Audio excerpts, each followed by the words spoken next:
Assalamualaikum warahmatullahi wabarakatuh. Ketemu lagi dengan channel Demang Awal Official. Pada kesempatan kali ini saya ingin memberikan pre-review SKB untuk formasi guru TKJ CPNS tahun 2019. Kebetulan saya melamar untuk formasi guru TKJ di pemerintahan Provinsi Jawa Barat. Kebetulan saya sudah tes dan alhamdulillah nilainya memuaskan. Yang pertama, karena ini guru, maka di sini pada tanggal tes saya mendapatkan soal-soal pedagogik 40% ya.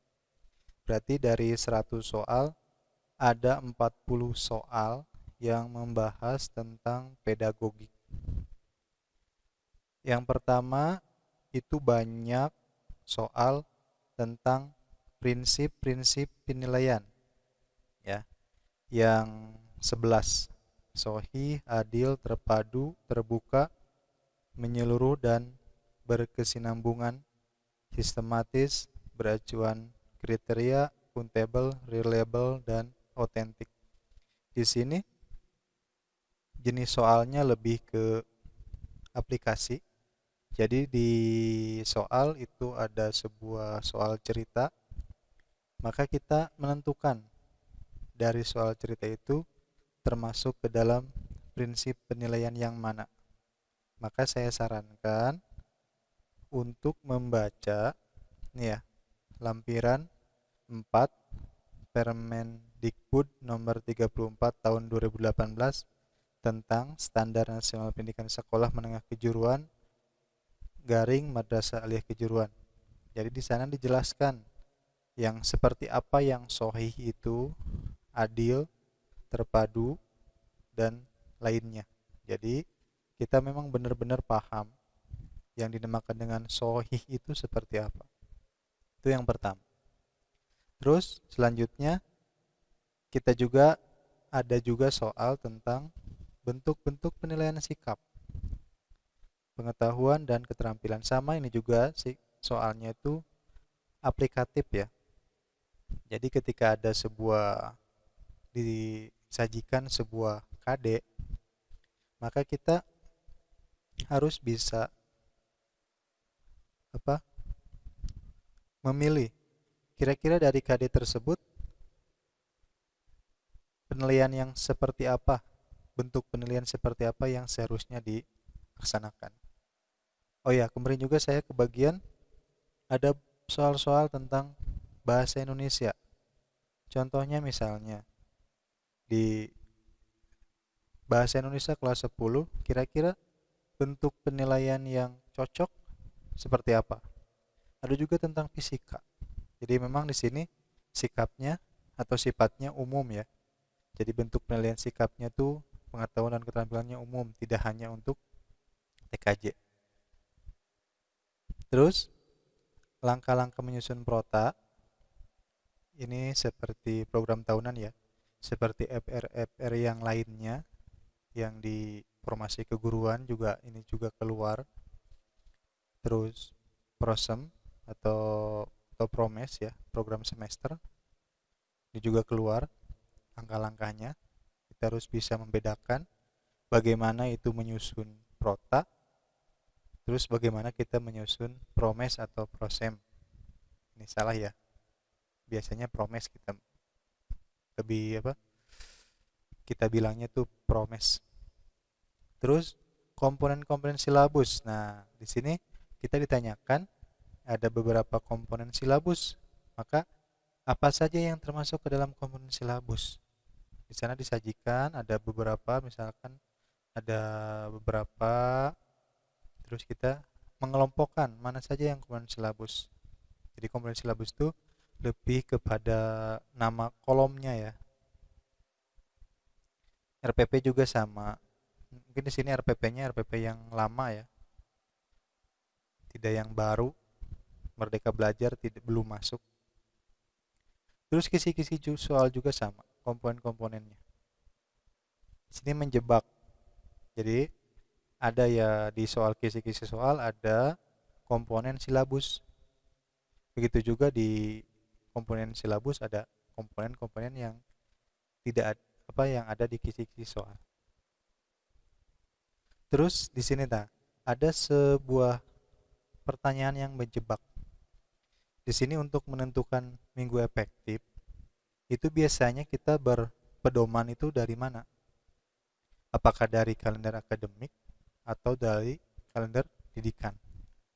Nah, tinggal cari ya perbedaannya ya. Kadang kita selalu istilahnya menyebut bahwa kalender akademik itu adalah kalender pendidikan. Jadi kita harus tahu. Terus ada remedial. Sama ya seperti FR-FR yang formasi guru yang lainnya. Di sini ada soal tentang remedial, tapi lebih kepada aplikatif, tidak tidak ini ya, tidak istilahnya teori. Jadi ada sebuah studi kasus dalam sebuah kelas. Kalau dalam kemarin ada 2 kelas, yang mana di satu kelas itu yang lulusnya cuman sebagian atau sebagian kecil, yang satu kelasnya juga sebagian kecil. Kira-kira remedial yang seperti apa yang cocok diterapkan di kedua kelas. Jadi kita harus tahu yang bimbingan khusus itu yang seperti apa, ketika kondisi seperti apa. Terus remedial tugas kelompok itu seperti kondisinya itu seperti apa, atau pembelajaran ulang itu kondisinya seperti apa. Jadi kita harus paham betul 3 remedial ini. Terus pengayaan juga sama ya, pengayaan juga sama, bentuk-bentuk pengayaan itu untuk pedagogik ya semuanya. Kalau untuk pedagogik itu lebih kepada aplikatif ya, jadi lebih kepada menganalisis KD, terus ke menganalisis silabus. Nah, untuk profesionalnya kebetulan saya yang tadi ya ini porsinya tuh 40% di pedagogik yang kebetulan saya ujian. Profesionalnya juga 60%, berarti 60 soal itu soal-soal dari profesional TKJ. Tapi yang saya bingung, soal yang muncul, yang pertama kali muncul itu tentang PHP ya, pemrograman. Lebih kepada pemrograman. Tapi di sini pemrogramannya yang dasar. Artinya di sini bisa dimasukkan ke dalam pemrograman dasar atau kelompok C2 ya di TKI. Di PHP ini soalnya cukup banyak. Ada sekitar 8 sampai 10 soal. Mulai dari bentuk umum ya, bentuk umumnya. Jadi ada sebuah sebuah apa sintak, sebuah program. Jadi kita harus bisa menganalisis kira-kira keluaran dari program tersebut seperti apa. Atau ada mencari bug ya, kesalahan. Terus ada operasi aritmetika juga, jumlahan, pengurangan ya. Terus ada perulangan di sini di PHP ya. Jadi sama. Jadi ada sebuah potongan program yang kosong, kita disuruh untuk melengkapi. Jadi nanti di jawabannya kita mencari yang cocok untuk melengkapi soal. Terus percabangan juga sama. Jadi ini lebih kepada pemrograman dasarnya. Terus ada HTML juga ya, lebih kepada keluarannya. Kira-kira ada sebuah sintak HTML. Nah, kira-kira dari HTML itu apa hasil keluarnya seperti apa? Tampilannya itu seperti apa? Terus ada Java ya. Di sini lebih kepada OOP-nya ya. Jadi ada encapsulation, polymorphism atau dan inheritance ya. Ya, di sana ada soal-soal yang memang kita memilih gitu.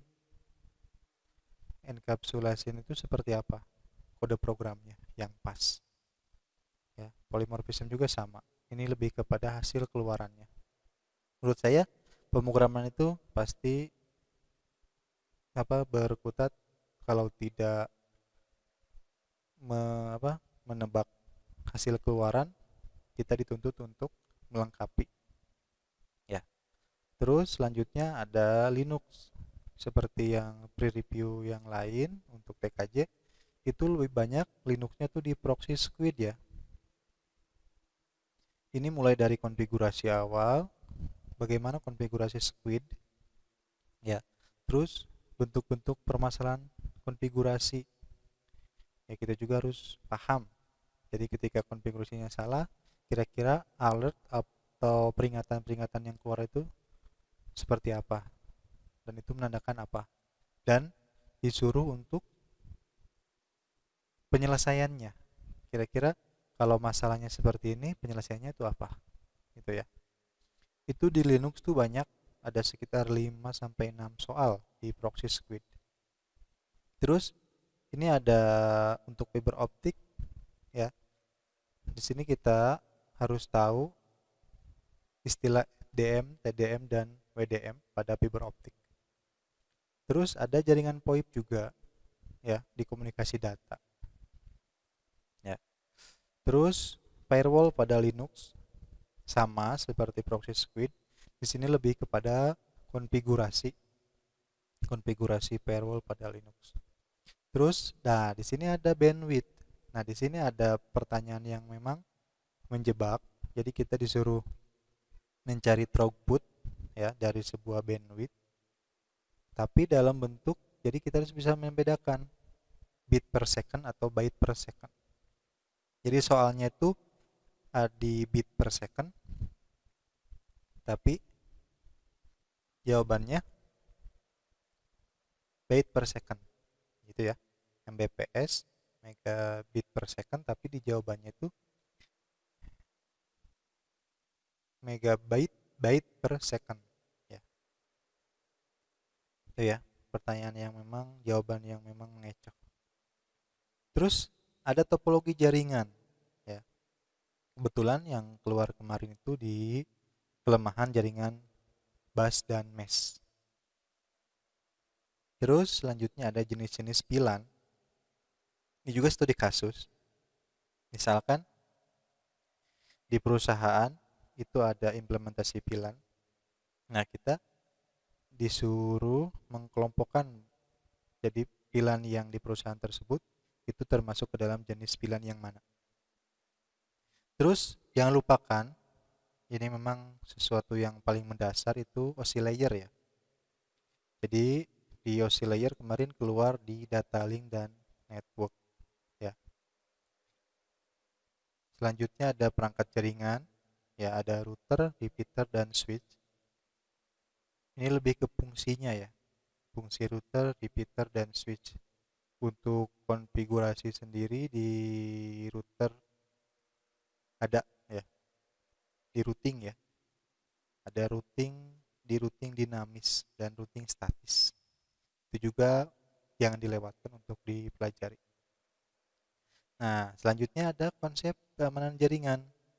Nah, di konsep keamanan jaringan kita harus bisa paham apa itu confidentiality, integrity dan availability. Jadi ketika ada sebuah studi kasus soal tentang sebuah serangan, nah kita disuruh menganalisis serangan tersebut itu termasuk ke dalam penyalahgunaan konsep keamanan jaringan yang mana? Apakah confidentiality atau integrity atau availability ya. Jadi lebih sebenarnya sih soal-soalnya itu lebih kepada studi kasusnya ya. Jadi kita paham teorinya, konsepnya. Nah, di sana ada studi kasusnya. Terus kita juga harus paham macam-macam serangan jaringan ya. ada interception, interruption, ya, atau yang lainnya. Ya, di sini kaitannya tadi dengan konsep keamanan jaringan. Jadi kalau interception itu termasuk penyalahgunaan atau konsep jaringan yang mana nih? Ya. Terus, nah ini yang paling memang suka dilewatkan. Standar protokol jaringan wireless ya. Ini yang dasar. Jadi kita harus bisa membedakan yang 802.11b kemarin yang keluar ini sekitar 3 soal. Semuanya ada. B, A, dan G ya. 2,4 GHz untuk frekuensi yang B, yang 11A itu 5 GHz tapi bandwidthnya itu di 54, dan yang generasi berikutnya yang G 2,4 frekuensinya dengan bandwidthnya 54 Mbps. Yang lainnya tidak keluar. Kemarin yang keluar cuma 3. Tapi tidak ada salahnya mempelajari yang standar yang lainnya ya. Di luar B, A, dan G. Nah, selanjutnya ada gangguan pada jaringan wireless. Nah, di sini sama studi kasus. Jadi ada kasus beberapa gangguan pada jaringan wireless. Nah, penyelesaiannya tuh seperti apa? Biasanya di inheritance ya, gangguan di frekuensi. Jadi bisa, kalau kemarin kasusnya seperti itu. Jadi salah satu ada gangguan ketika dua sebuah jaringan wireless ya dengan frekuensi yang sama, maka akan muncul gangguan frekuensi. Ya, salah satu penyelesaiannya itu dirubah frekuensinya, baik itu ke yang frekuensi yang 5 atau memang ya yang penting beda lah ya, supaya frekuensinya berbeda sehingga tidak terganggu. Itu mungkin yang bisa disampaikan untuk FR pre-review formasi guru TKJ di CPNS tahun 2019. Mudah-mudahan bermanfaat, mudah-mudahan yang menonton ya bisa mendapatkan NIP di tahun sekarang. Terima kasih. Assalamualaikum warahmatullahi wabarakatuh.